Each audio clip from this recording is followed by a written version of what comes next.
Hello mga lords, tara samahan niyo akong mag-sightseeing, mag-tent dito sa isang ukay-ukayan na may mga antigong paninda dito sa South Korea. So kung okay lang pag-uusapan mga lords, dito sa South Korea, ang quality po ng mga ukay-ukay dito, di po katulad sa Pilipinas. Sa Pilipinas, yung mga ukay-ukayan, halos mga gusot, mga luma na at mga sira-sira na yung iba. Di katulad dito talagang quality mga lords. Di pa siya kalumaan at parang bago-bago pa talaga siya. Kaya pag bibili ako ng mga damit, so okay po talaga bumibili kasi mura lang. Tapos quality pa.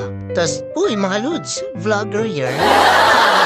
Nagtitinginan tuloy ako ng mga kurimaw dito sa loob ng ukay-ukayan. So ayan nga guys, kung mapapansin nyo may dala po akong isang bandila ng Pilipinas kasi may parit po ako nung dinaluhan na kasama ang mga Korean-Filipino community dito po sa South Korea. Particular po dito sa Tigo na ginaganap tuwing isang bisis sa isang town. So ayan nga guys, kung mapapansin nyo may mga pot, may mga pinggan, may mga antigong mga display dyan, paninda.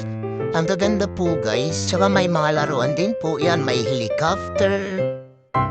At sa bandang ibaba, may makita po tayong isang truck at meron din po siyang makalumang telepono na tila kapanahon ng peto ng mga Kastila noong unang panahon ng pananakop.